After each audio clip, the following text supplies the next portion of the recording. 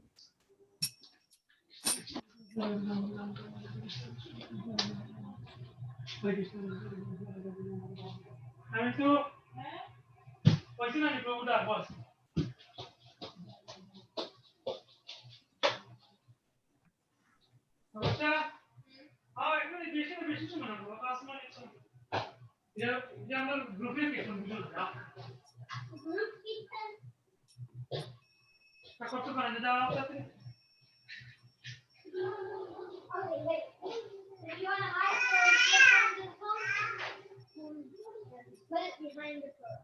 No, I'm making a beer for you. It's fine.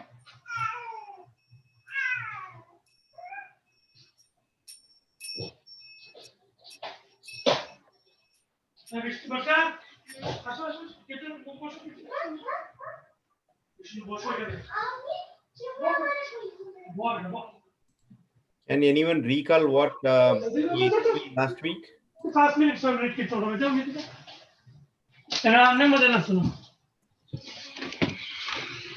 Yes, Prabhu. I'm just setting the computer. Okay, Prabhu.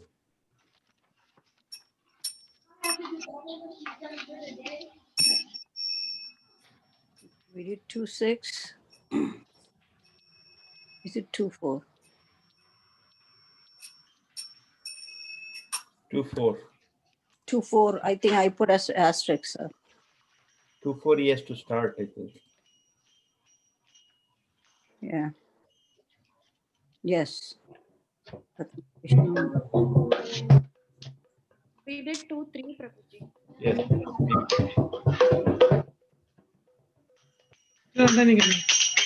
Prata, do not eat importance. Does not defeat your partner.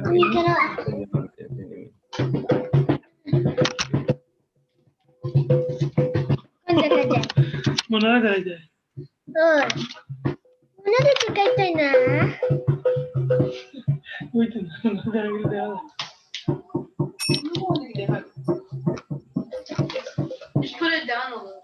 Huh? Put it a little. Hey,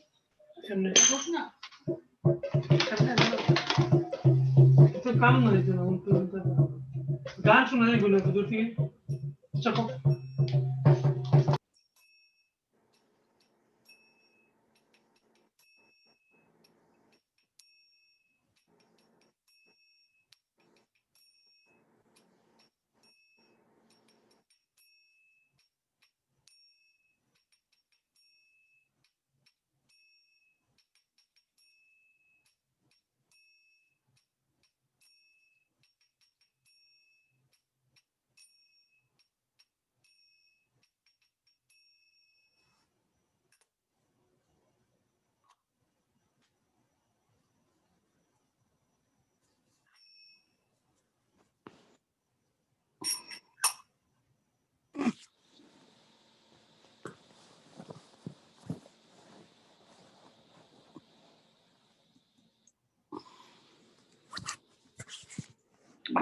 Krishna Vasudeva.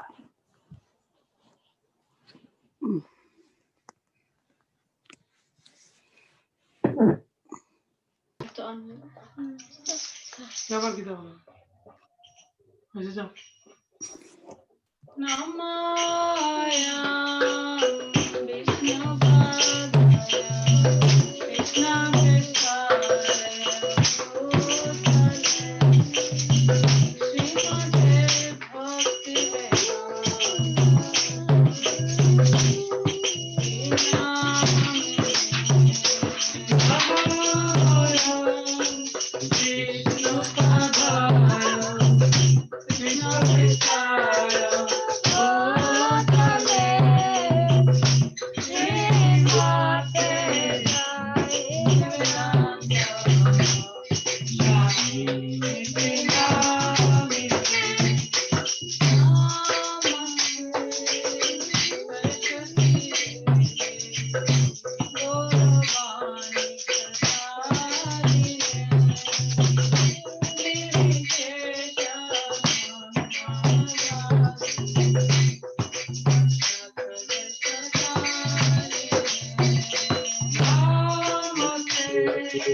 Hare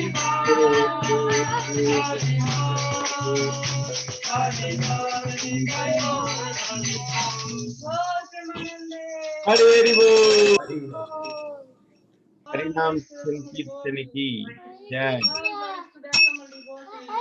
Jai. Hare Krishna. Hare Hare Bol. Kirtan party ki jai. Wonderful Kirtan Mataji. Very nice. Thank you very much. His Grace Ajit Krishna Prabhu is also here. Hare Krishna, Dandavat Pranam All Guru Srila Prabhupada Prabhu.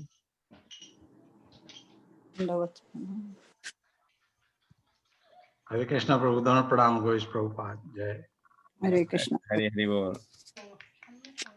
Hare Krishna. Nice to see you, Prabhu. Thank you. Likewise, Prabhuji. Good to see the devotees and hear the wonderful ecstatic kirtan. It was so nice. Hare Krishna. Hare Krishna. Okay. Hare Krishna, Prabhu. So, Prabhuji, actually today I took the liberty of there are two devotees that I have that we are constantly in touch with. We do our little Bhagavad Gita session together. So they are in Canada and they have also joined us today. Oh, wonderful, Prabhu. Who is that? They are very excited to join this wonderful group of devotees. So I'll let them introduce themselves. There's Mahatma Seva Das and Bhakta Narsimhan. Hare Krishna, Prabhuji. Dandavat Pranam All Guru Srila Prabhupada. So Very, Prabhuji, very thankful. please go ahead and introduce yourselves to the group.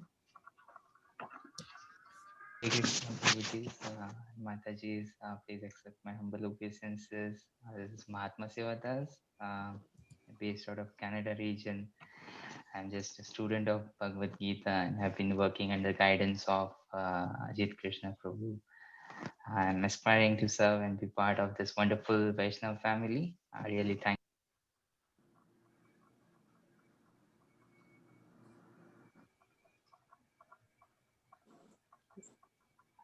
Prabhu, your voice, you got muted. It's not clear.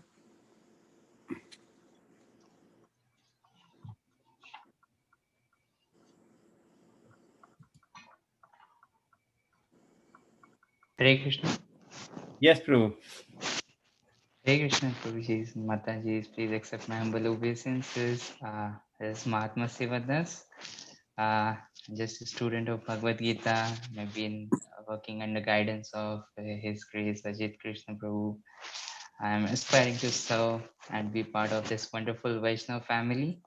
Very thankful to you all. Looking forward for your association. Hare Krishna. Thank you, Hare Prabhu. We welcome you. Thanks for joining. We welcome you, Prabhuji. Hare Krishna. Who is the other Prabhu, Prabhu? Go ahead, Narsimhan Prabhu. Prabhu. Go ahead. Hare Krishna devotees, Dandvat Pranams. My name is Narsimhan and I am also joining from Canada. And, I'm very glad and very grateful to join the Sangha. So thank you so much. Hare Krishna. Hare Krishna. Thank you very much, Prabhu, for joining. So let's welcome Narsimha Prabhu and Mahatma Seva Prabhu by chanting 3 times loudly Hari Bol. Hari Bol. Oh, Hari Bol. Vivo, Vivo. Thank you, Prabhus, for joining, and thank you, Ajit Krishna Prabhu, for introducing them to us.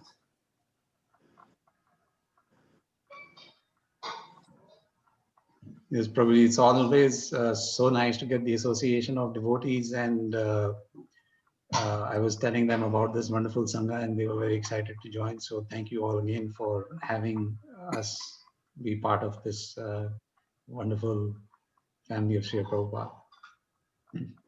Thank you, Prabhu. Please take over. Okay, Prabhuji. Hare Krishna. Prabhuji, before we start, I'll just quickly recite the invocation prayers and then we can continue with our regular format. Yes, Prabhu. So, Yes.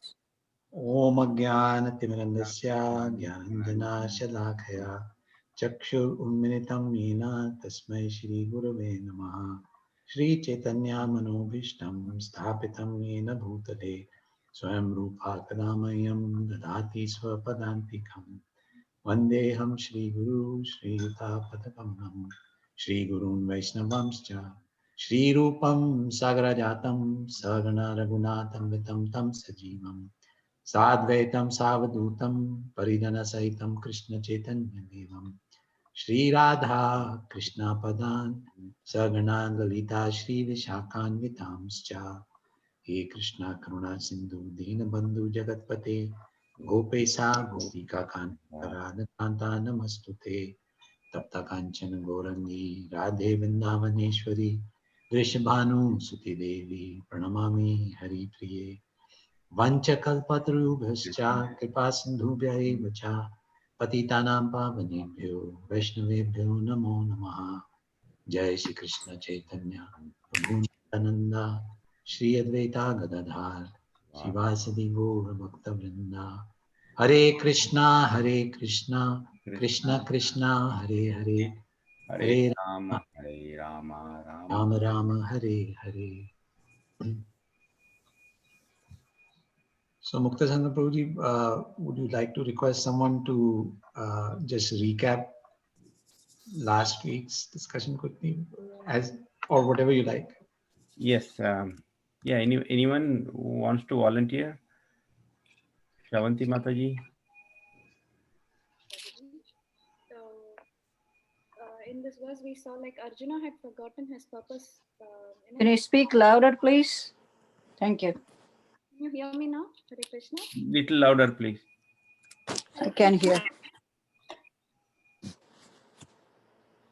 So Arjuna had forgotten his purpose. Thank you. For the purpose of the human life. So we saw he was we saw the reasons why we lose our confidence usually when we forget the absolute truth, and we get the forgetfulness is due to attachment to the material sense gratification.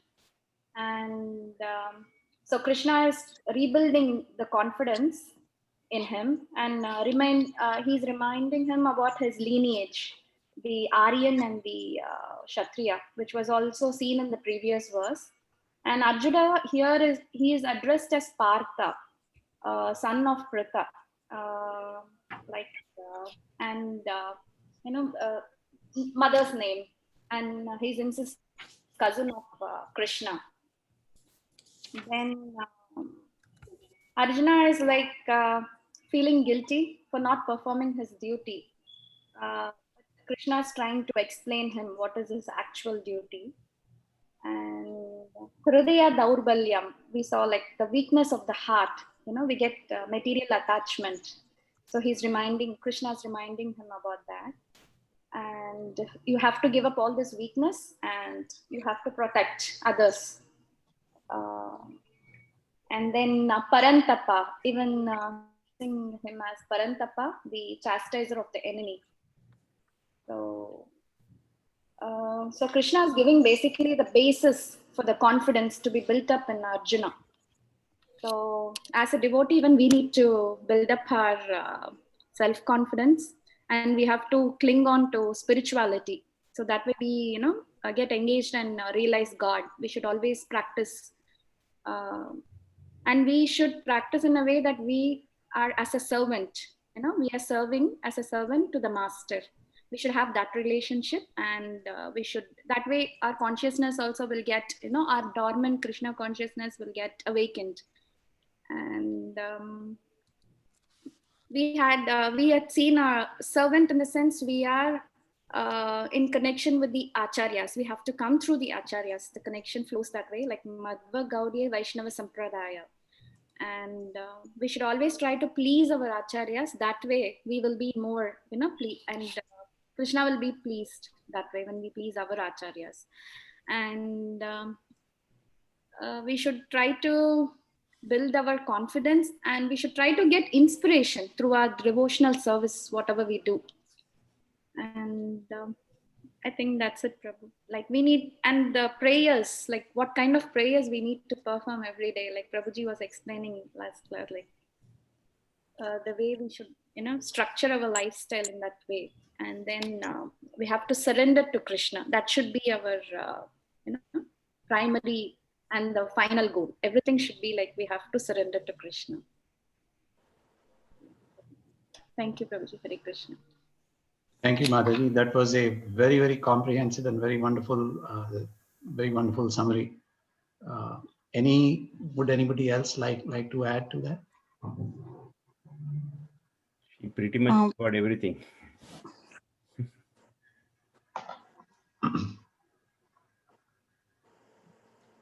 Somebody wanted. Krishna says, being a Kshatriya, you should be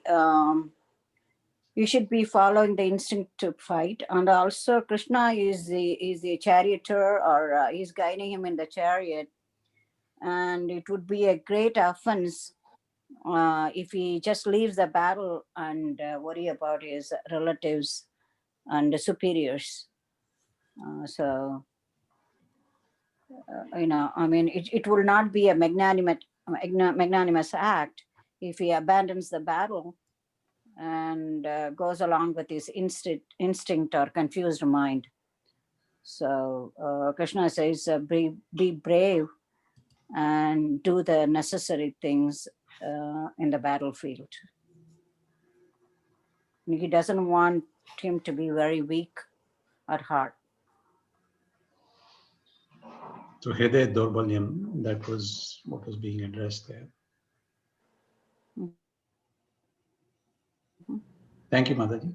It's very, very nice. I mean, there's a very nice system that you have, that there's a recap, because it kind of sets the stage for us to continue from where we left off. So anybody else, any other comments?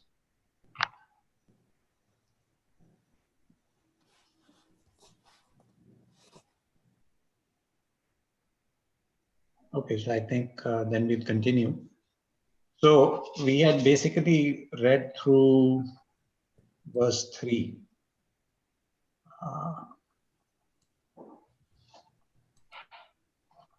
Verse 3. So today we can do 4, 5, and 6, and maybe touch upon 7. These are quick verses. So Prabhuji, who would like to read the Sanskrit part? Suhrid Prabhu? Or Prajna is there? Anyone? Prajna is coming, Prabhuji. She can read. Yes. Prabhuji. 4th verse. Arjuna Uvacha Arjuna Puvacha. Arjuna Uvacha.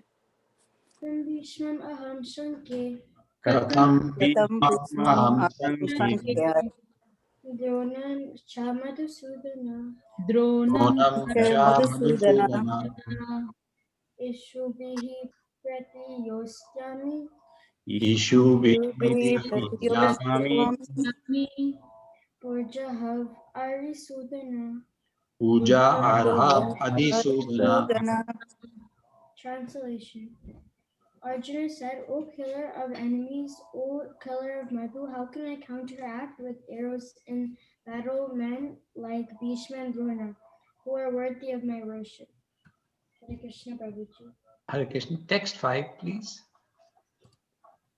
Somebody else can be. Yes, Suhrid can read. Suhrid Prabhu. Guru Nahatva Himahanubhavan Guru Nahatva Himahanubhavam Bhutendakshmapi Haloke Shreyo Vaishyamoke Hattvata Kamangstu Guruni Haiva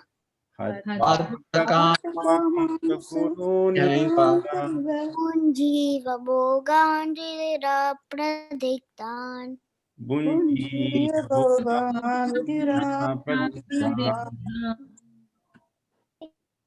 would be better to live by begging than to live at the rate a cost of the lives of great souls who are my teachers. Even though desiring worldly gain, they are superiors. If they are killed, everything we enjoy will be tainted with blood. Harivo. And text 6, please. Who else kids is there? Who else kids?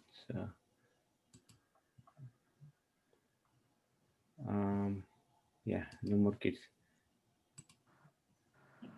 Let me. Na chaitad vidmaha kataranno gariyo. Na chaitad Yadva jayema yadivanayo jayeyu. Yadva Jayeyu. Yanyeva hatva na jijiva shamas. Yan eva hatvana jijivish. Samas.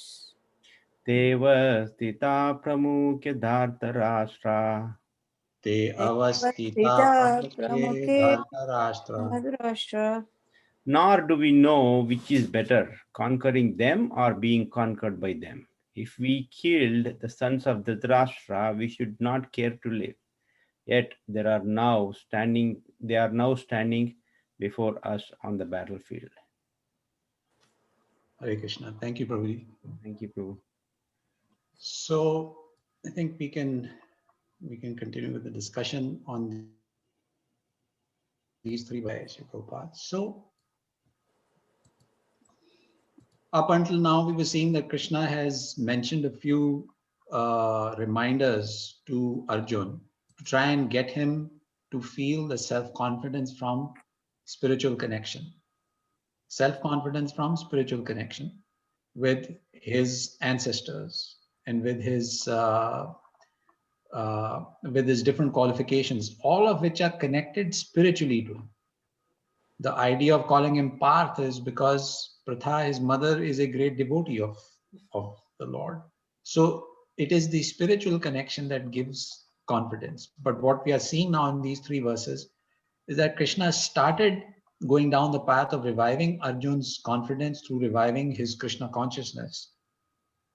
And Arjun right now is in a state of dilemma. He is still presenting arguments to the contrary. And eventually in text 7, we will see that Arjun will admit that he's thoroughly confused and then he surrenders to Krishna. So that's a very, very important stage to surrendering to Krishna. But before surrender, what happens? A person just doesn't wake up one day in the morning and says, okay, today I'll surrender to Krishna. There's some background activities that happen which lead to the point where a person says, yes, now I will surrender to Krishna. And so that background is generally described or is generally manifested itself as dilemma in our minds. When there is dilemma, when we don't know for sure what to do and what not to do, then we seek counsel, then we seek guidance. And that is why Krishna, through his arrangement, is putting Arjun through a state of dilemma, which is symbolic of the dilemma that we face on a daily basis in terms of what we are supposed to do, what we're not supposed to do. So Arjun is now going to raise some very logical questions. In text 4, he says, "O killer of enemies, O killer of Madhu, how can I counteract with bows or with arrows in battle men like Bhishma and Drona who are worthy of my worship?" Grandfather and teacher. So Arjun, now see how intelligent Arjun is. Krishna has tried to revive his confidence by giving him his connection to his lineage. Arjun is doing something similar in response. He is addressing Krishna as a person who has always upheld the principles of religion. So he says, "O killer of enemies, O killer of Madhu." Madhu was the demon that stole the Vedic knowledge, one of the demons that stole Vedic knowledge from Brahmaji. Ketaba and Madhu, there were two demons who stole Vedic knowledge. Krishna arranged for that to be restored. So Arjuna is saying, you are Madhu. You are the killer of Madhu. You are the reviver of religion. Then he calls him killer of enemies. Enemies are who? Enemies are actually, there is no, Prahlad Maharaj says, nobody is my enemy and nobody is anybody's enemy.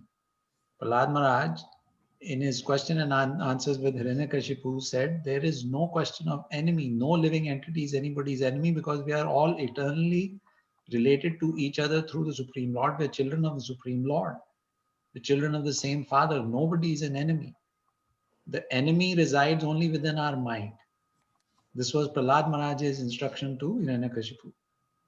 And this is when Hiranyakashipu was questioning him about what have you learned from Chanda and Marka, the two teachers, and those teachers were basically trying to teach the children, including Prahlad Maharaj, all about diplomacy and enemies and politics and things like that. Prahlad Maharaj had no interest in that, because this is not going to help me solve the purpose of life or attain the purpose of life. So he said there are no enemies as far as living entities go. The enemy resides only in the mind. And so now here Arjuna is saying that, Krishna, you are such a wonderful killer of enemies. You kill all the enemies that reside in one's mind. Only you have that capacity to kill the enemies that reside in our mind. And so why are you asking me, you as the upholder of principles of religion, you as the killer of enemies in the mind, why are you engaging me in killing Bhishma and Drona? That is irreligious in my opinion. And so Arjun, by bringing up Bhishma Dev and Dronacharya, is reminding Krishna that would you attack Sandipani Muni, who was your teacher, or your own grandfather? Would you do that? And that's a very logical question, because there was never a situation when Krishna had to attack those two personalities. So this is a very logical explanation or question from Arjun's side. And here Prabhupada says the purport is general etiquette that superiors are not to be offered even a verbal fight. I mean, we are all familiar with this coming from India, that when elders say something, even if it might be somewhat unreasonable at times, generally we do not resist. We do not get into even a verbal argument. So Arjun is saying that's the etiquette that I have been following. That is the etiquette that you have introduced. You expect us to follow, and you are now telling me to attack them physically and kill them. So this doesn't sound right to me. And then, of course, Arjun presents some evidence in verses 5 and 6, where he shows his renunciation and he shows his good qualities as a devotee. And the qualities that he demonstrates in verses 5 and 6 are lack of attachment to material opulence. Feelings of a devotee are, or You're Haribo? Breaking, Prabhu. Oh, can you hear me, Prabhu? Yes. Okay. I think Yeah, there you was are some going off a little bit. So interference. Probably that was a network issue. So Hmm. that was a network issue, I think, because I saw a signal flash by saying that network connection is unstable. So anyway, now is it okay? Yes, bro. So in text 5 and 6, Arjun demonstrates his renunciation, which is a desirable quality of a devotee. Renunciation from the pursuit of greed or pursuit of material opulence beyond what is necessary. Krishna doesn't say that we should not have material possessions, but he says there should not be greed to acquire material possessions. And whatever material possessions we have, if we use them in the consciousness of using them in Krishna's service, then that is fine. So here Arjuna is demonstrating exactly that. He says this pursuit of a kingdom seems to be coming at the expense of values, and therefore this doesn't seem right to me. It seems to me that I should not be pursuing this kingdom. I should give this pursuit up, because this is going to be tainted in the blood of those who are my superiors, those who are my relatives, and this is it is appearing sinful to me.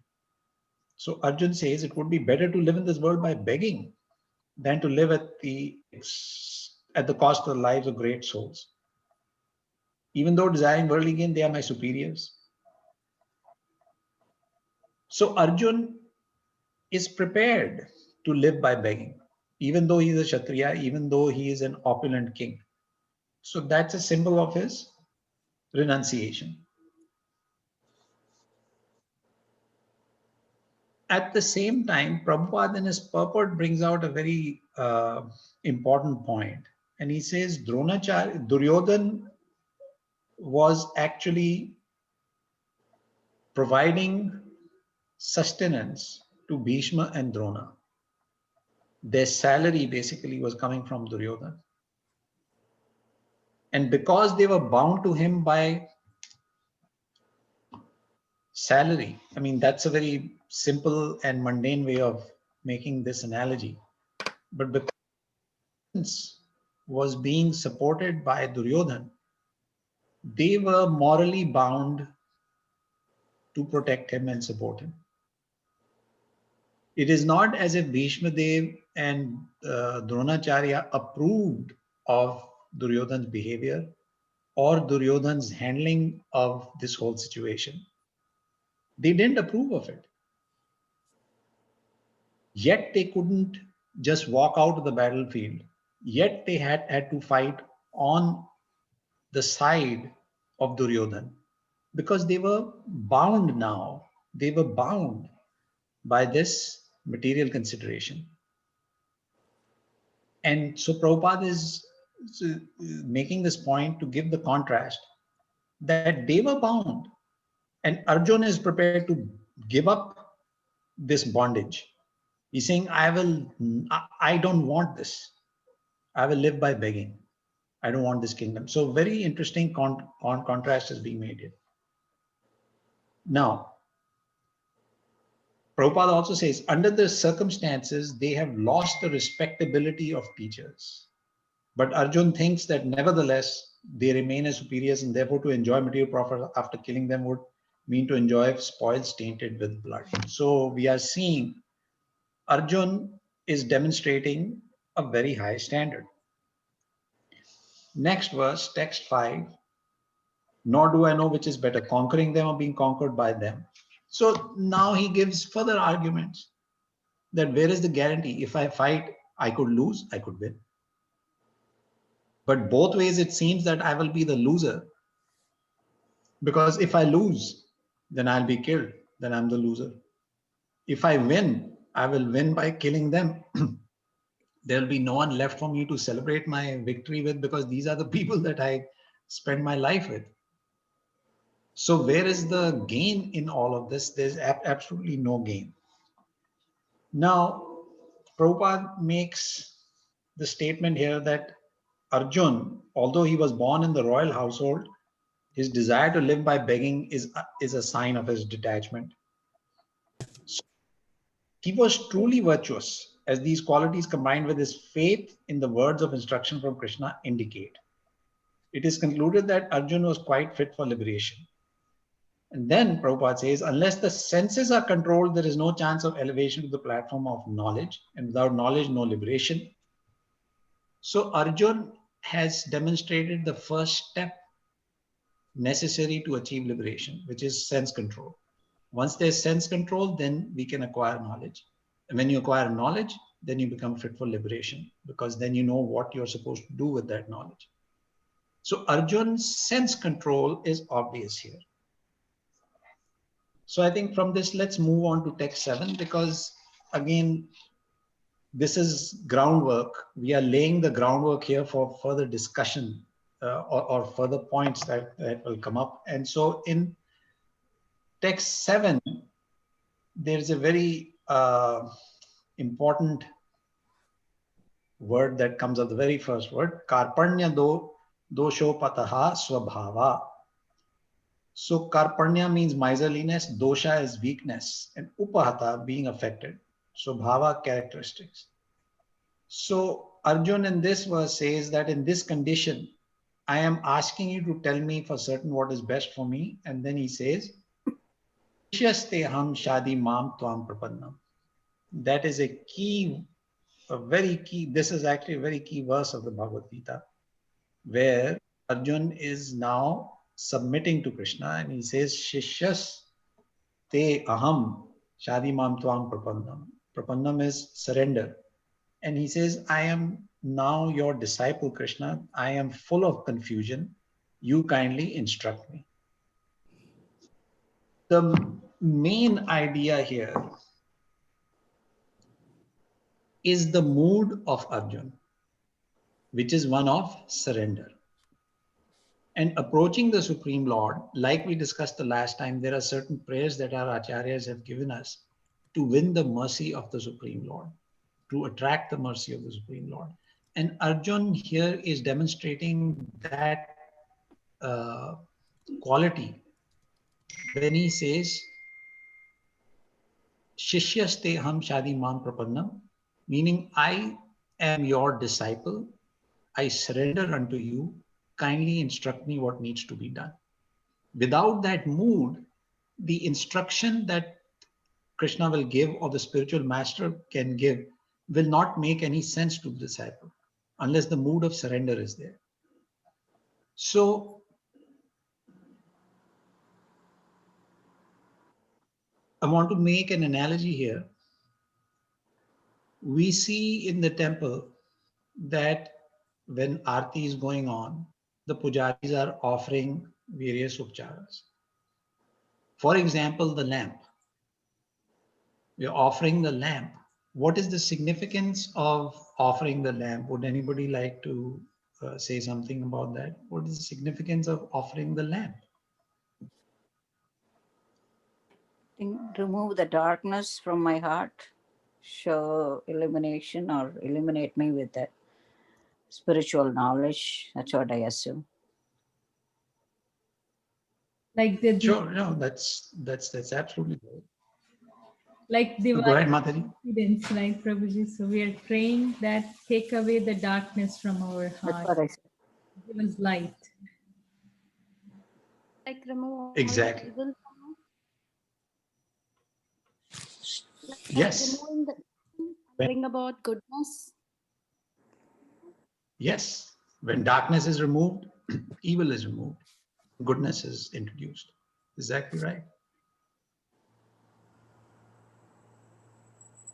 So very nice answers.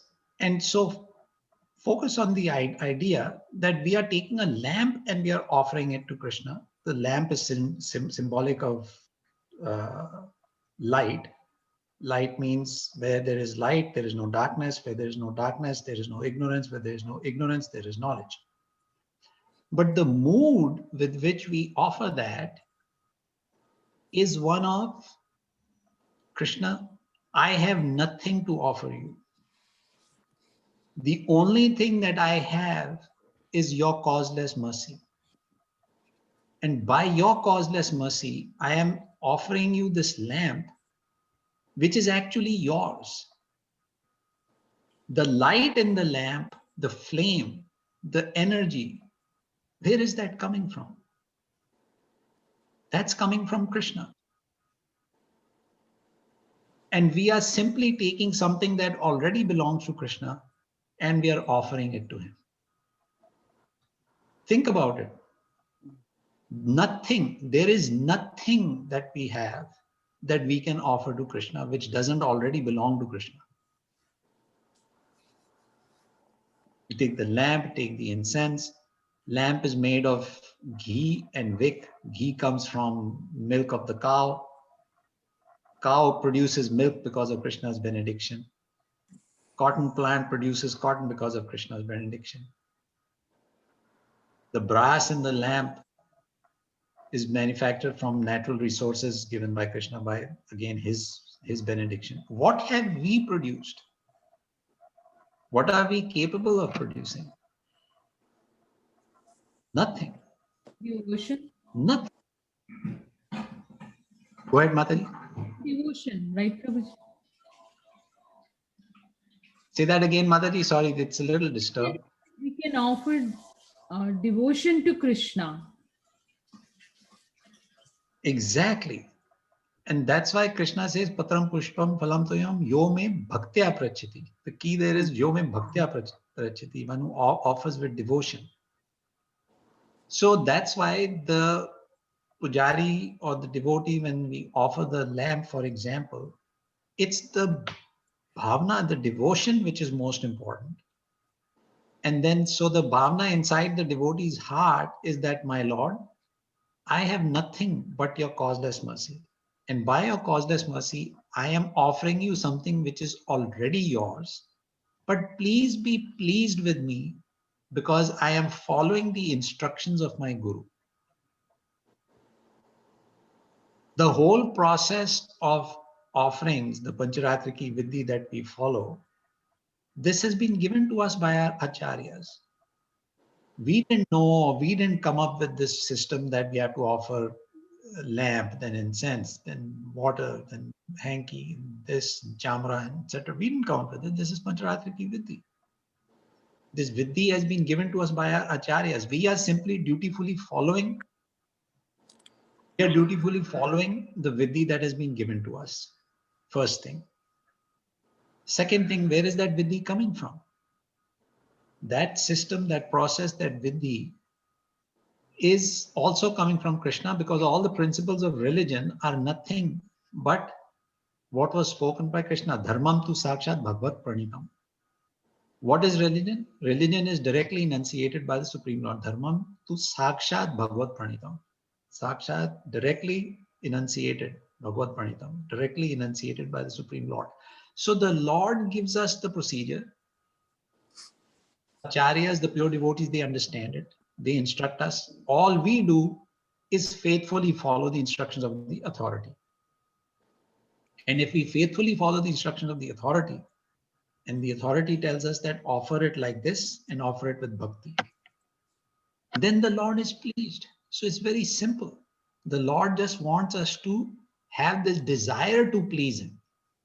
It doesn't matter if we are in Jagannath Puri and doing Chappan Bhog, or if we are in our small little home and doing a small offering. The Lord sees the bhakti behind it. And the bhakti bhavna will only come when there is surrender in the heart, that Krishna, I surrender to you because you can show me the path. And so that surrender is the point at which Arjun has reached in text 6. And then in 7, he is voicing his surrender. He's saying, Krishna, now I am surrendered to you. But he talks about karpanya dosha. That is a very important thing. Karpanya dosh means miserliness. Why is he calling himself a miser? Why is he calling his state of mind one of a miser? Does anybody want to take a crack at that? Miser is the one who does not spend anything. In general term, miser means that he does not spend anything. He has so much wealth, he keeps that aside. He hides that and he does not spend. Similarly, Arjuna, he has so much knowledge.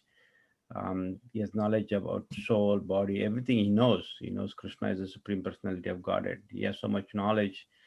In spite of that, he keeps all that aside and still he's acting on bodily conception. Very nice. So that is a waste. That is a waste of the human form of life. He's saying that in this human form of life, I have been given all these resources. I am so rich, meaning I have this knowledge of what is body, what is soul. Plus, as a human being, the purpose of my life is to surrender to Krishna and to serve him and try to come out of this entanglement of birth and death. And if I don't do that, then I'm wasting my life. And he's worried. He's saying, now I am stuck in a situation where I have to kill these people and incur sinful reaction. I don't want to do that. And yet you, Krishna, you are telling me to do it. So I am totally confused. I don't want to waste this valuable opportunity of a human birth and get out of the cycle of birth and death by committing a mistake which will bind me to this cycle. And in that way, I would have wasted this golden opportunity. Therefore, I'll be a miser. Miser is one who doesn't use the resources for the right purpose. He just hoards and hoards and hoards. So he's trying to use his human life for the right purpose. And so he's very afraid of being classified a miserly person. And then dosha, again, dosha here Prabhupada describes it as weakness. Like we discussed last time, weakness of the heart. Weakness of the heart in this context is attachment to bodily relationships. Because all these relationships are bodily. Then another thing that comes up is samudha. He says, I am bewildered. Prachami tvam dharma samudha chetaha. So samudha is bewildered. And again, Prahlad Maharaj's instructions become very relevant here. Prahlad Maharaj described to Hiranyakashipu when he asked, what's the best thing you learned? He said, Tat sadhu manya survaja dehinam sada samudbhigna dhyam asadgrahat. And this is a verse that Prabhupada quotes all the time, very frequently, because it hits at the heart of the issues with material life. He says, Dehinam sada samudvigna dhyam asadgrahat. Because Dehinam is the embodied soul, sada samudvigna dhyam. He's always in anxiety. Why? Because he's in asad graha. He's in a temporary home. Graha means home. Asat is temporary. So the living entity is eternal. He's in this material body, which is temporary. So he's in asat graha. And because he's not supposed to be here, not supposed to be in this material body, supposed to be back in the spiritual world, he's always in anxiety because he's trying to keep his body and soul together. And there are always pressures, the forces of material nature, the modes of three nature, the three modes of nature, they are acting on the body. So the person is always confused. And Arjun's state of mind we see here is one of complete confusion. He is bewildered. But Arjun has the good fortune and the intelligence to admit that he is bewildered. The rest of the material world, when you step out and you ask people, are you bewildered? Do you know the purpose of life? They say, I'm very happy. What are you talking about? I'm enjoying my life.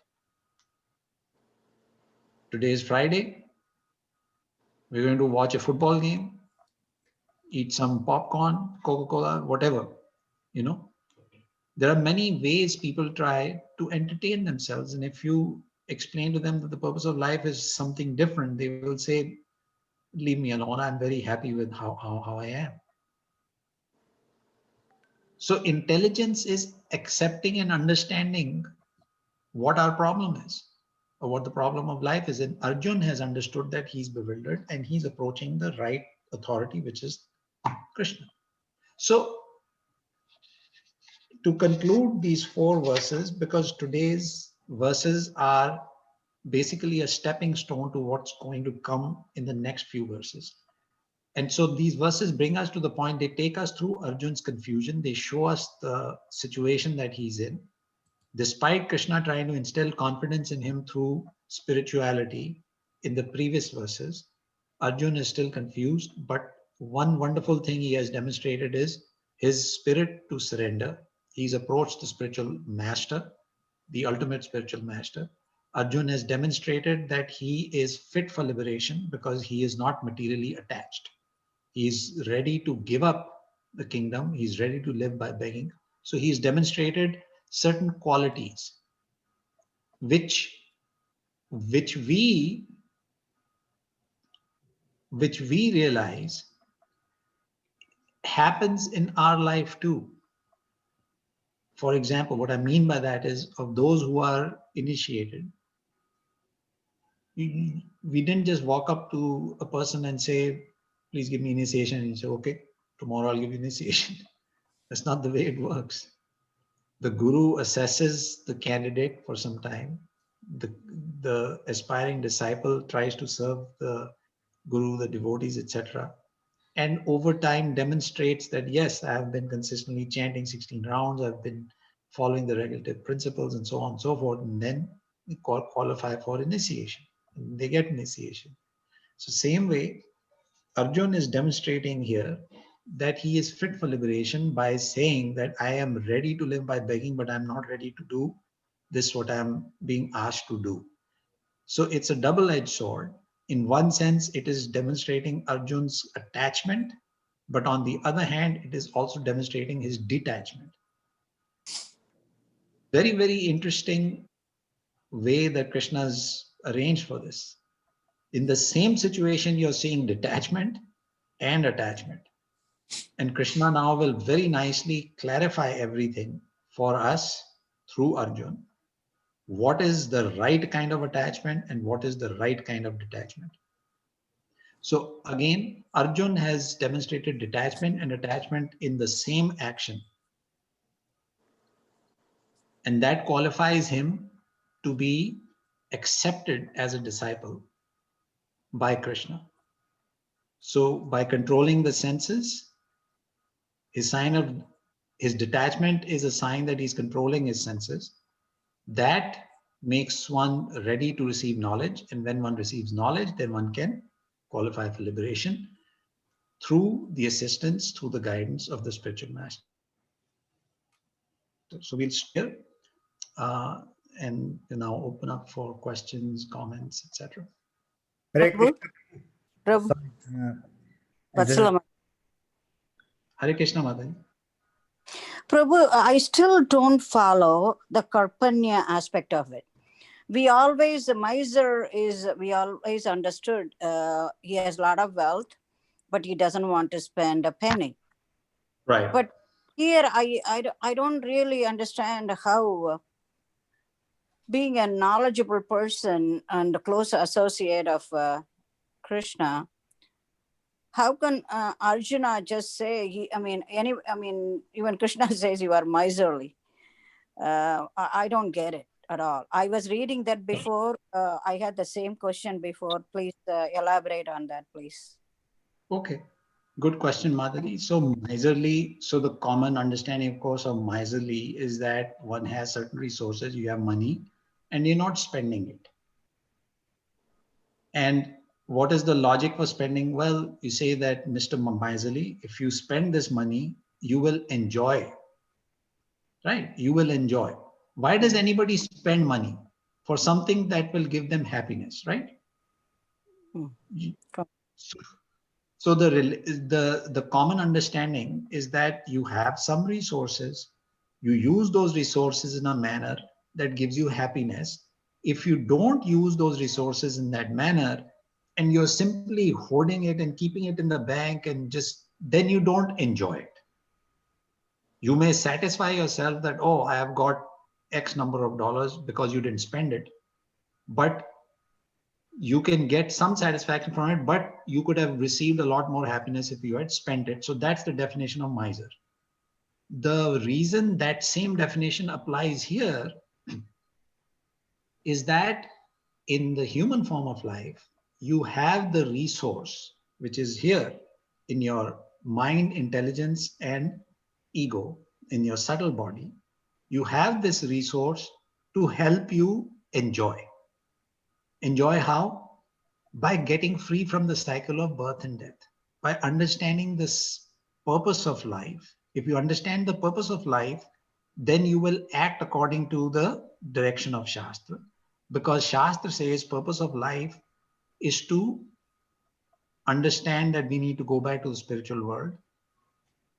And when we understand that, we act accordingly, and that liberates us from the cycle of birth and death, and therefore we can enjoy eternal bliss, Satchid Ananda. Eternally we can enjoy. But what we are doing here in this material world by not following the principles of religion is that we are thinking we are enjoying. This is like the miserly person. He says, I'll not spend my money, I'll put it in the bank and I'll enjoy. I'll be satisfied. Oh, I got so much money. Same way, the person who is a miser is not using his body, mind, and intelligence to understand Krishna. He is using it to try and enjoy the material world. Do you see the parallel there, Mataji? Miserly man puts money in the bank. That means he's not using it the right way.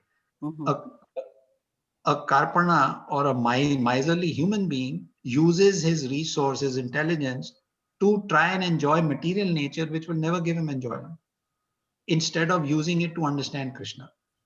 Okay. Miserliness basically doesn't mean that you don't use your resources, you actually misuse your resources. Miserly man thinks he's very wise by putting his money in the bank. That's the use he's made of his money. He's not spending it, he's putting it in the bank. So that's misuse of the money. Same way, the miserly human being is misusing his human intelligence to try and enjoy material nature, which he will never be able to do. Instead, if he uses it to try and make spiritual progress, he will be eternally blissful and happy. Okay, I see the correlation. Thank you, Prabhu. Thank you so much. I understand. Hare Krishna, Thank you. Prabhu. This is Vrishabhanu.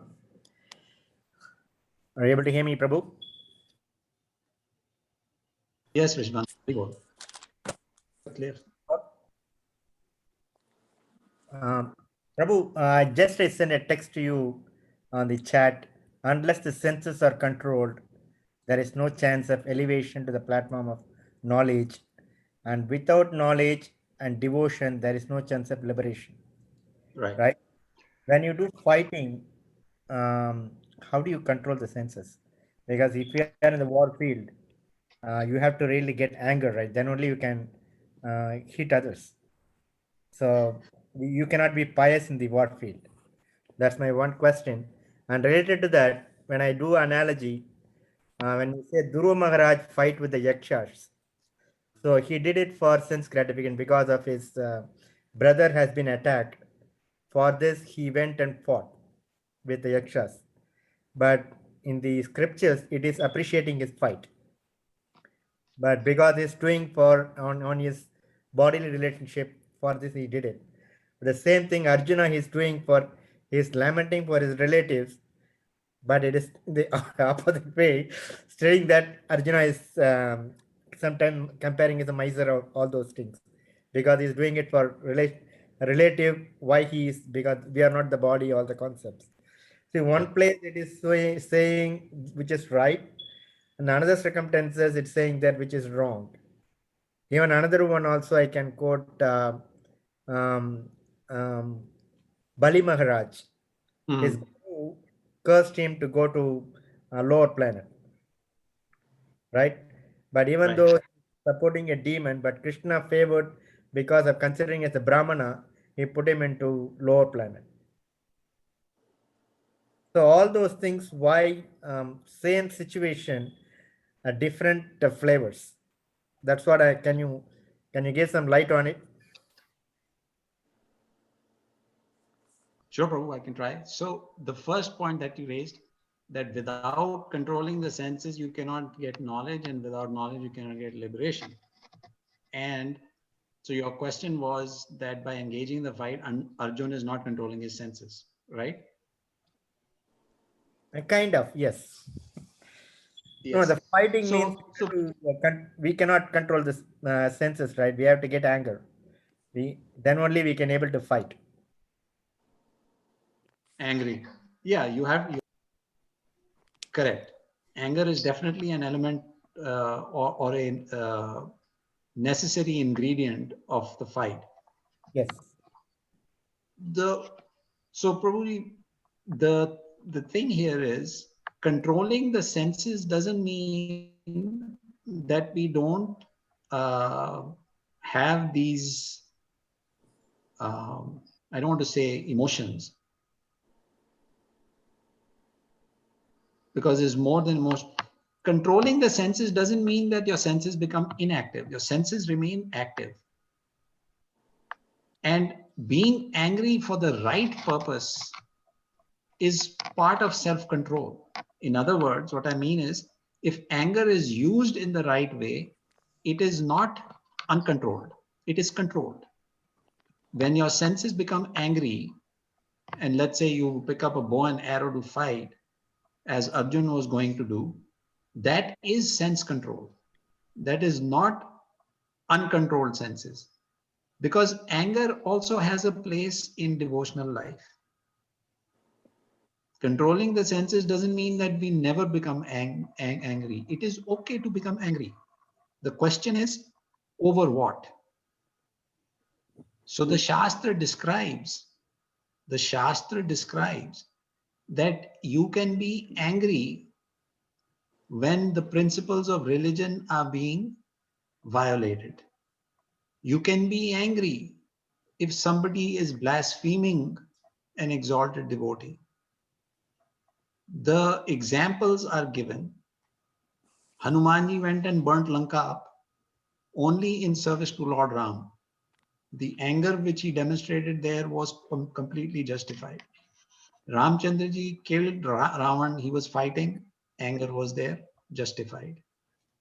Nrsimhadev appeared, he killed Hiranyakashipu. There was so much anger in Lord Nrsimhadev that after he killed Hiranyakashipu, you know what happened? All the demigods, the Siddhas, the Charanas, they all came and they offered prayers to Nrsimhadev and they said, thank you so much for coming and freeing us from this demon who was tormenting us. Yet Nrsimhadev's anger wasn't dissipated. And they had to send Prahlad Maharaj ahead to Lord Nrsimhadev because he was so angry. He was so angry. Brahmaji even requested Lakshmi Devi to come and pacify the Lord, and Lakshmi Devi refused. She said, I have never seen this amazing display by my Lord. So they finally, Brahmaji said, Prahlad Maharaj, you go ahead. And Prahlad Maharaj very humbly and meekly approached Nrsimhadev. And so what was demonstrated there is that why was the Lord angry? The Lord was angry at the demon Hiranyakashipu. Parityanaya sadhana vinashayata dushkritam. So Nrsimhadev was angry because he saw principles of religion being violated. And to finish that off, he demonstrated anger. So anger is fine. And that's exactly what Krishna was asking Arjuna to do. He's saying, be angry and fight because I want you to establish the principles of religion. If the Kauravas become kings, then it will be terrible. Then the Praja will not be able to lead a life in a devotional manner. Why was Ram Rajya so beautiful? Because the king himself was a devotee. So the population led life according to principles of religion and everybody became successful and went back to Godhead. That's what Krishna wanted. Everybody should go back to Godhead. And he said that's only possible under Pandavas. It's not possible under Kauravas. So anger is okay, except it should be used in the right way. If it is not used in the right, see, it's a double-edged sword. When anger is used the right way, it is devotional service. When it is used the wrong way, it is complete mode of ignorance. And so that kind of can be applied to the other examples that you use, like Dhruv Maharaj fighting for his to take revenge on his brother's death, etc. Does that help, Vishbhanu Prabhu? Still not fully, Prabhu. Sorry to say that. Because the statement it says that unless senses are controlled, so once you become anger, the senses won't be controlled, right? No, Prabhu. Anger doesn't mean that senses are not controlled. Anger for the right purpose, for the devotional purpose, means your senses are controlled. Meaning, if Nrsimhadev was angry, do you think he was not in control of his senses? Of course, Nrsimhadev, I'm talking about people like me. Arjuna did. So that's what I'm relating. Krishna, I cannot compare that. So when Arjuna did something, and the statement it's clearly saying that unless the senses are controlled, there is no chance of elevation of the platform of knowledge. It means the senses should be controlled, otherwise there is no elevation. So what I'm from this, what I'm trying to take it in, that's what I'm trying that. What am I getting in? So if I'm not controlling my senses, so there is no chance of progress. Right, we have to control our senses, but 99.99% of the times our anger is driven by our ignorance. It's not driven by our devotion. But the point that we are learning from Nrsimhadev, Hanumanji, etc., is that anger also is an emotion that arises from Krishna. Okay. It's just that he never misuses it and we never use it. We always misuse it. So we have to check our own motivation. If we are getting angry, we need to check our motivation. Why am I getting angry? And 99.9% of the time we'll be mode of ignorance. Okay. But in theory, anger also is a devotional rasa. It's just that we don't have the elevated platform where we can demonstrate anger and devotion. We are demonstrating anger and ignorance. Okay. Prabhuji, can I add a note to Thank that? you, Prabhu. You're welcome, Prabhu. Prabhuji, can I add a quick note? See, the word control, whenever in any context we use the word control, that means something went beyond what it is supposed to be. So we use senses the way we are supposed to use in the right way, right amount, like quantity, quality. Because it went beyond what it's supposed to be, that's why we say you should have a control. Means we eat. It doesn't mean that we don't eat. You have a tongue, we have to eat. We have our mind, but if it's overeat or we overthink or then we're going somewhere, control. I think that's what in this context, I mean, that's how I understood, Prabhuji, when I read in the chat. Control is you're going beyond, so now you control, come down, like that. I just wanted to share my. No, that's a very good point, Madhaji. Control, meaning that if you're exceeding a certain prescribed limit, that means you're going out of control. Like driving, control your speed, we say, right? That means what? You're going beyond what the speed you're supposed to. Right. But in addition to that, so there are these two aspects. One is the quantity. What you're referring to is the quantity. If the quantity becomes more than the prescribed limit, then you have to tone it down. And so that is the quantity aspect. And the second aspect is the motivation. Why are you getting angry? Why are you getting angry? And that is generally where we fail, is the why. We get angry because our desires have not been fulfilled. And we think we are right. We are right. We think we are right when we are not. Yeah. So it's a combination of motivation and quantity. Thank you, Prabhu. Yes, This is Atsala again, Prabhu. I have, because we are not Arjuna. Arjuna is much more elevated soul, and he is a close friend of Krishna, and he is also a realized person. Even though he may be stumbling a little bit, baffled by certain emotions to his relatives and his superiors, but he is still a realized soul. He is a close friend of Krishna. So we cannot compare ourselves, ordinary, citizens, to be equal to that of Arjuna. So, I mean, and that's why I understand when you say you need to control our senses, naturally, we understand we don't control our senses. We always we have expectations that are supposed to be met. That's why we get angry. And if the other person does not meet our expectations, we are disappointed. As a result of our disappointment, we want to just raise our voice. And I think a basic expectation of something that also happens. But we cannot compare ourselves with Arjuna. He is a great soul. I mean, Krishna's friend is always, Krishna cannot choose a friend who is inferior. He is always a superior person than us. So we have a problem of controlling our emotions and things like that under ordinary circumstances. So that's what I wanted to make it, or just want to comment on that. Thank you. Yeah, yes, Mother. I mean, that is indeed the case. Arjun is a liberated soul. He is perfectly in control of his senses, but because of this arrangement, this drama, if you will, that Krishna has arranged, that Arjun apparently is forgetting what he's supposed to do, so that we can learn from that situation. But you're absolutely right. I mean, he is, Arjun is a self-realized soul, no doubt about that. Krishna, Prabhuji. Hare Krishna, Madhavi. I want to add one small reflection, Prabhuji.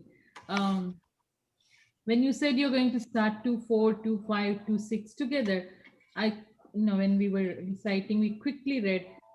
I was like, okay, it's a simple verse where Arjuna is saying, now how can you tell me, how can I kill Bhishma and Drona? Because he already said in the first chapter. Then I was like, okay, he's repeating again and again.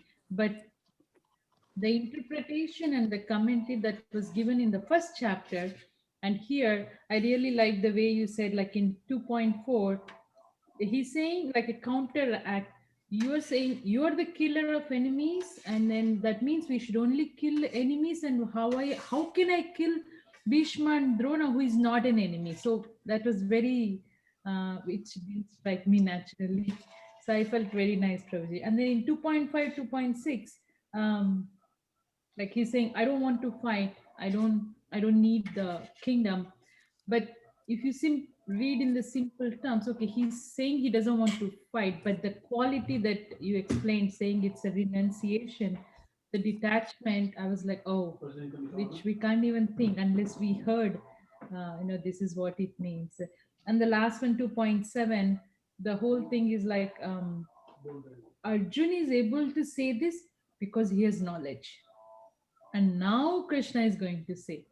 So just by reading this simple verse, but now reading, after listening the detail, the meaning behind it, I just felt satisfied, Prabhuji. So I just wanted to share that reflection.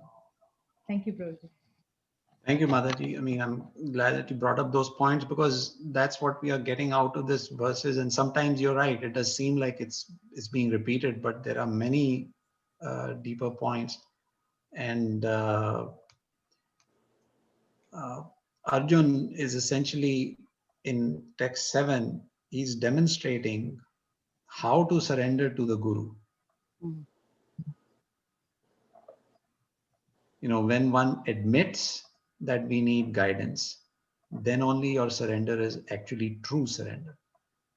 The mood, that what you mood, right? You can't just go to a guru and say, I want initiation. No, it's not like that. I want to surrender. It's the mood.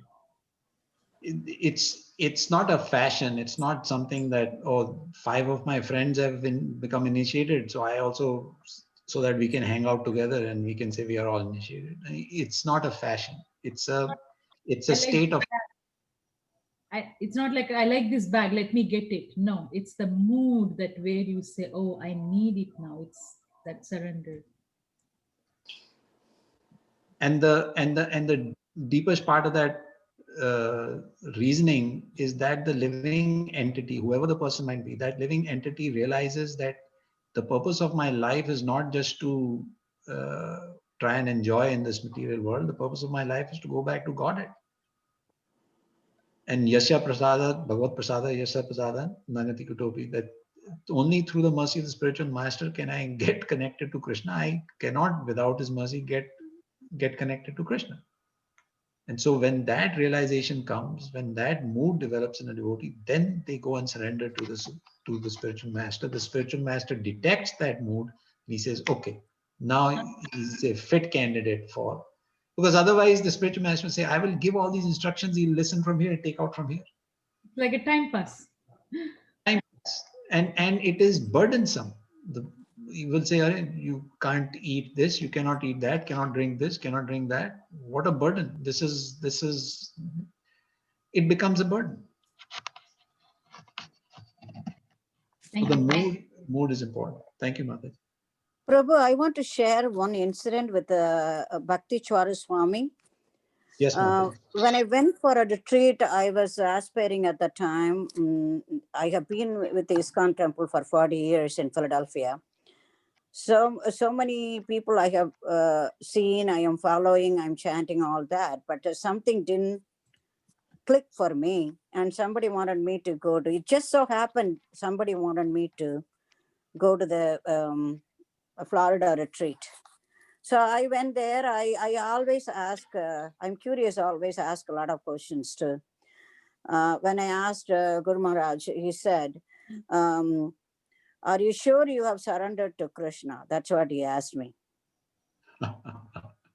Are you How sure nice. you are surrendered to Krishna? I mean, I had so many issues, so many things going on, and because you were, getting into the topic of surrender, I just remembered that pretty well when he was there for a 1 week. We had a nice seminar.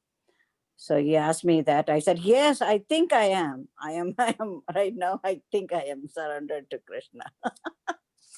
So that was a fascinating experience at that time. So it takes time. I mean, we may think we have surrendered ourselves. Sometimes, I don't know, something just to keep getting postponed in our life. But I do believe in Srila Prabhupada. That is the first thing I noticed. I started reading his book, and also I read Bhakti Charu Maharaj's book. So that's why I wanted to go see him, meet him personally. When he asked that question, that was really something. So now I remember that more vividly what happened at that time when he was giving a lecture and I was sitting there in the front row and asking things. That's So a wonderful. wonderful story. Thank Yes. you so much for sharing that, Madhaji. That's Thank you. fantastic. Thank you. And actually, regarding Bhakti Charu Maharaj, interesting that you bring this up because this reminded me of one of the interactions that we had heard of and read in Prabhupada's pastimes. When Prabhupada actually mentioned to Bhakti Charu Maharaj when he was not initiated or he was about to get something like that, he said, "You have spent millions of lives in this material world. Now just give this one life to Krishna and see." Bhakti Charu Maharaj himself narrated that, and he said, "Krishna," Prabhupada said, "Try giving this one life to Krishna and see." And Bhakti Charu Maharaj said, "I mean, that was it for me." I was like, "Okay, let's give it a try." And there was no looking back. And another thing about Bhakti Charu Maharaj, somebody, I may be forgetting some of the deep details, but the key point was Bhakti Charu Maharaj got sannyas very quickly. And somebody, I think, mentioned to Prabhupada that, "Oh, but he's so young, he may fall down." And Prabhupada's response was, "If he falls down, he'll fall down into goodness." So Prabhupada could detect that he was so elevated already that even if he fell down, he fall down only into goodness. So these are very wonderful things about, I mean, that's what makes us feel so fortunate that we have the association of such elevated souls. We may be nothing. We may be full of faults and contamination. But the shelter that we are getting is from elevated souls. They are the ones who will pull us. They are the ones who will guide our path back to Godhead. We are very fortunate. Golden opportunity. So from a miserliness perspective, Mataji, this just reminded me. We have this golden opportunity. We have the resources of our acharyas. If we don't use this to go back to Godhead, then we have wasted this resource, right? Yeah, definitely. Yes, I do feel that. That's miserliness. That's the advantage of Kali Yuga. Thank you, Prabhu. Thank you so much. Just wanted to share. Thank you. Thank you, Mataji, for sharing.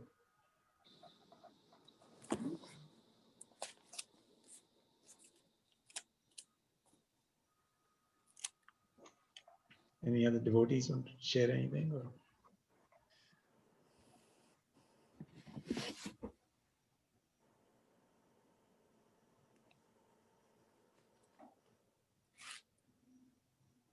One other thing that struck me was how like we have choices in our life and how we use those choices. Like when we uh, like you mentioned the example of anger, or you mentioned the example of material possessions.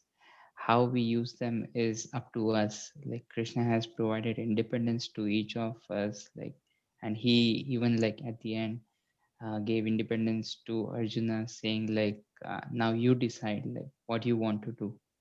So it's very important for us that we have the resources available, but how we use them. That was one of the points that struck me. Thank you. Thank you, Mahasaya Prabhu. Yeah, exactly. I mean, the resources are there, and like Krishna says, uh, the cloud pours water, regardless of whether it falls on a rock or it falls anywhere else on the field. But if it falls on a field, plants will grow. If it falls on a rock, nothing will happen. But the cloud is distributing that water without discrimination. And so Krishna has given us all these resources, all this mercy without discrimination. He's saying, everybody, take it. But those who are fortunate, they see the value in it and they grab onto it. Those who are not, those who don't have that good fortune, they think it's a waste of time. Knowledge, Prabhuji. Those who have that knowledge, they will get that fortune. It's interrelated. I have a question, Prabhuji. Yes, Mataji. So, for Arjuna, he knew, and Krishna was there, and he knew that is a sign of detachment. So, practically, like we in the present day, how will we know like we have the sign of detachment? This is the right time for us to go to initiation. And as Mataji was mentioning, are you surrendered? That's a question usually the spiritual master asks. But how can we tell that we are surrendered when we are not surrendered? Our surrender may not be perfect, but if we have, if the seed of surrender is sown in our hearts, then that, as Mahaprabhu says, Bhakti Lata Bij, when that is there in your heart, then through the process of chanting and hearing, that seed grows and fructifies into a plant, and then it keeps growing.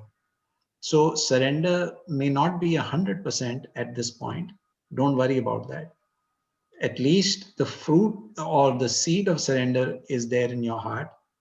Nurture that. And the only way to nurture that is through the process of hearing and chanting. The practices of devotional service are meant to intensify that surrender. We cannot have 100% intense surrender on day one, but doesn't mean that we won't get to the 100% intense surrender stage. But that is to be nurtured, and that's where our effort comes in. So if you have, and it sounds like you definitely have, the seed of surrender is there. So don't lose the opportunity, nurture it. Yes, Prabhuji. Thank you, Prabhuji.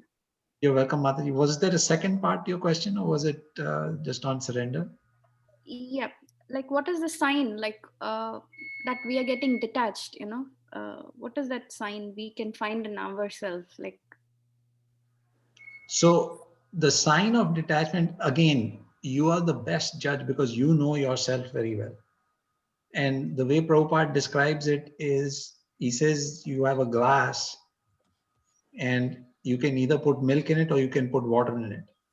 If you want to put water in it, you have to pour some of the milk out and then put water. Or if you have water and you want to put milk, then you have to pour out the water and then accept the milk. So same way as far as detachment is concerned, how much is your attraction towards all these spiritual activities? The more you get attracted to these, the less attracted you are to mundane activities. And that is a sign of your detachment. To the extent that you are sitting in this Sangha on Friday evening, when you could be doing so many other things, that is a sign of detachment. Detachment from material attractions, diversions, and attraction to the holy name of the Lord.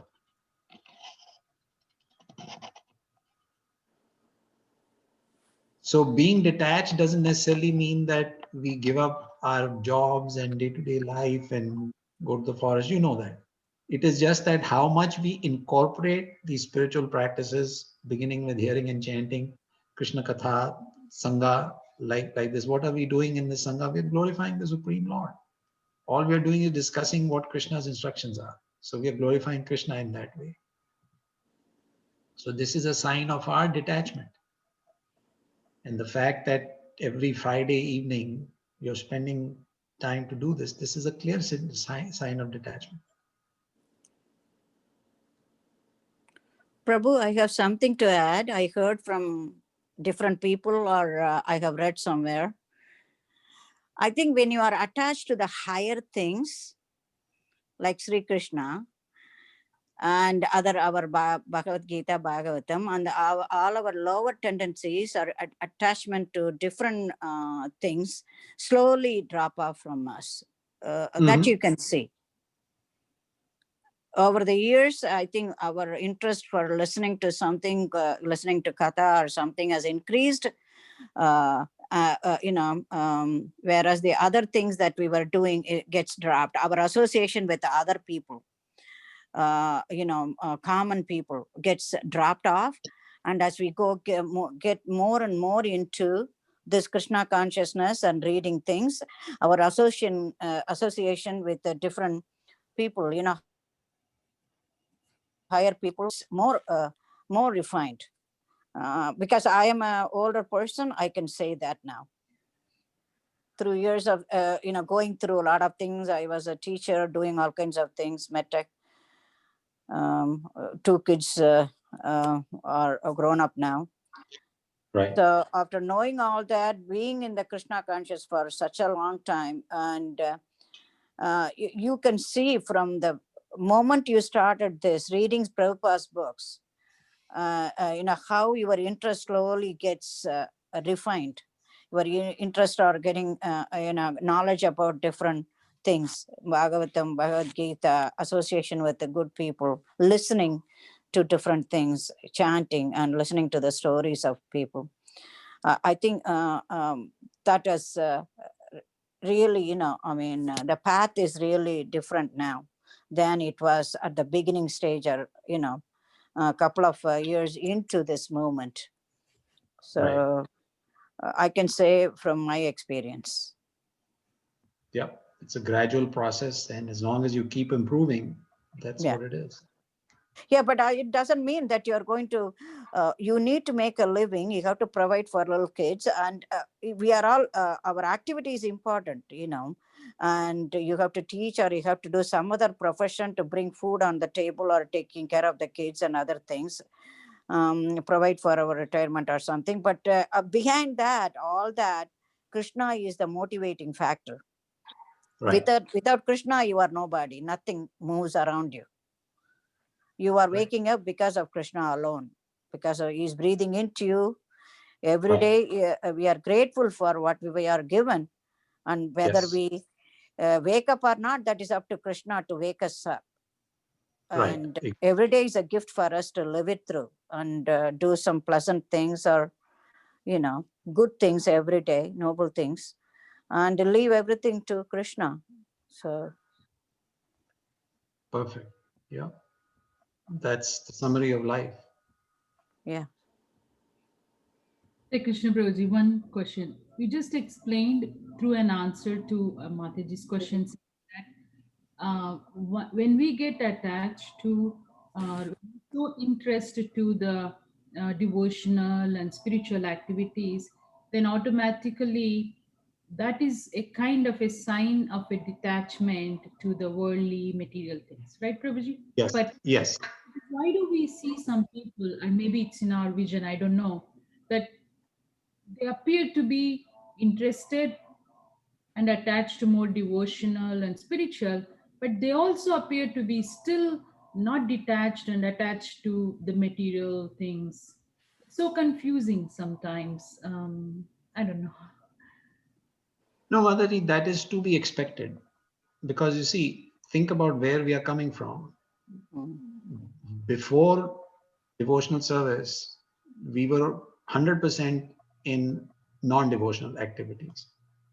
Then through the mercy of the devotees and acharyas, we get attracted to devotional life. Then we start following a little bit, following a little more, little more, little more. The attraction grows. But that doesn't mean that 100% of the attachment for the other stuff is gone.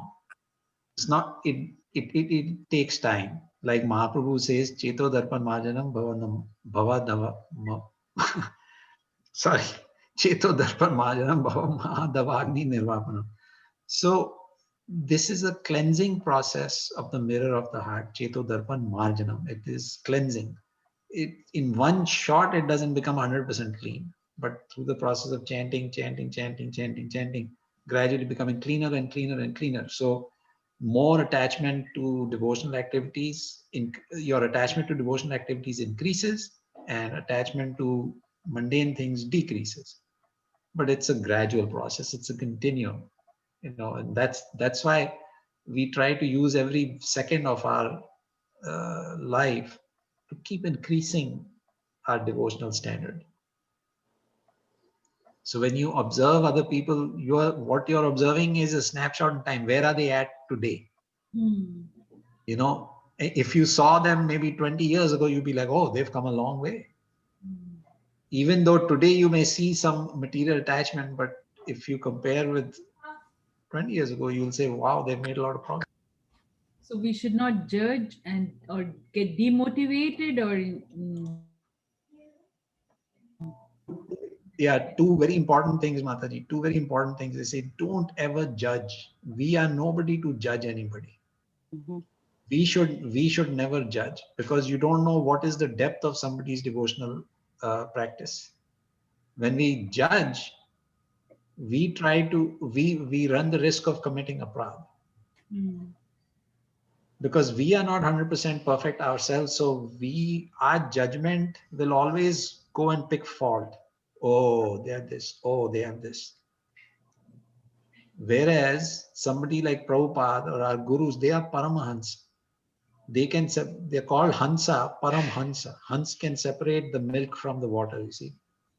That's the quality of the Hansa, the swan bird. So similarly, the gurus, they are called Paramahansa because they have the ability to see through the mundaneness, and they can separate out the spiritual qualities in a person. And they don't get distracted by their material shortcomings. We get distracted by material shortcomings. We say, oh, they think they're very good devotees. Look at them. They're like this, they're like this.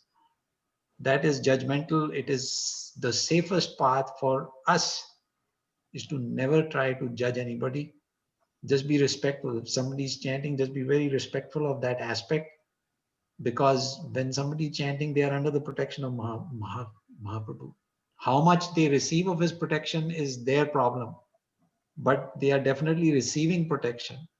And if we respect that aspect, then we are very safe. We will not commit aparadh, because committing aparadh is something that we have to be super careful of. That is the one single largest stumbling block in devotional life. Mahaprabhu said, that's why amongst the 10 offenses, the first offense is to blaspheme the devotees.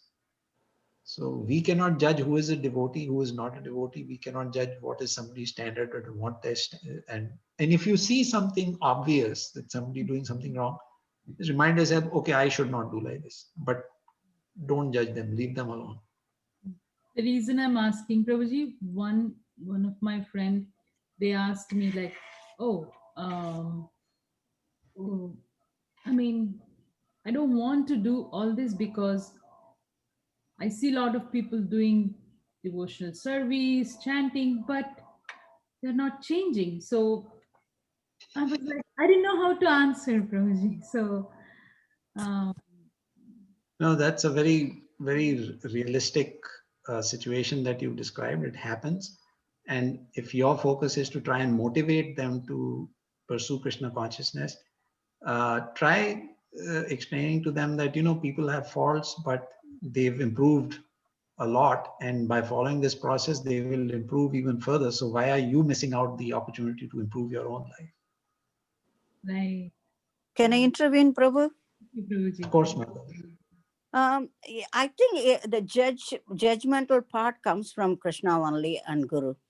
Guru doesn't judge you. I mean, he takes only good part in you. That's why you love your Guru and do the service. And Krishna always looks out for the best in you too. So I don't think we are not nearly God or God-like, so we cannot judge others, even though also we have accumulated samskaras through millions and millions of lifetime. So it's going to take a lot of years of doing this sadhana to get rid of all our old tendencies. Because some of them repeatedly come back to you, you have to fight for it. Just like we take bath every day to cleanse our body and do other things, we have to cleanse our inside emotions, all the negative things every day by chanting the mantra and surrendering to Krishna and asking him to help us. Without him, we are nobody.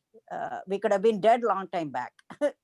But he is giving you this opportunity to go. I think we should do the best within ourselves, because we have done millions of years of negative things, karma. That's why we are born here. So it's going to take a lot more years for us, maybe this lifetime or maybe in my next lifetime, to go back to Godhead or go to Krishna, or even may not. But at least you are trying. Krishna doesn't forget whatever we do, right? That's what I read. So even little things we are doing, we are trying and trying, asking Krishna to help me out on this. I think there is still a possibility for us to improve and do the best we can. That's true, Mataji. That's my view. Thank you, Prabhu. Thank you, Prabhu.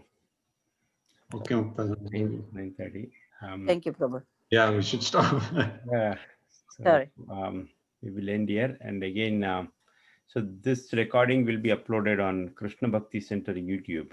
This is, we all know, but the new devotees, Narasimha Prabhu and Mahatma Seva Prabhu. So you can go to Krishna Bhakti Center YouTube channel, and then you can see this video. So thank you again for you both joining this call, and we expect you to give your association next week also, same time.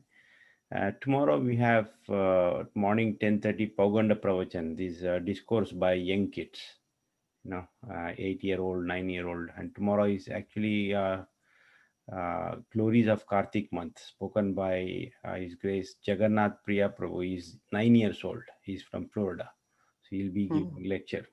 So please join the same Zoom ID, Zoom credentials at 10:30 in the morning, 10:30 to 11:30, and encourage the kids.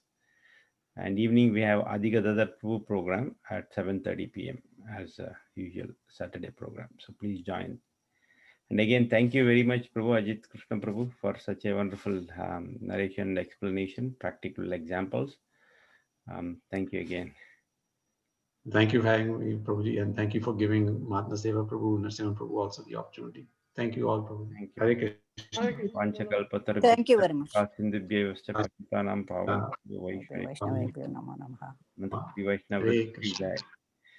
you, Prabhu. Thank you very much for all the things that you... Srila Prabhupada ki jai. Yeah. Thank you, Mataji. Hari Bol. Thank you.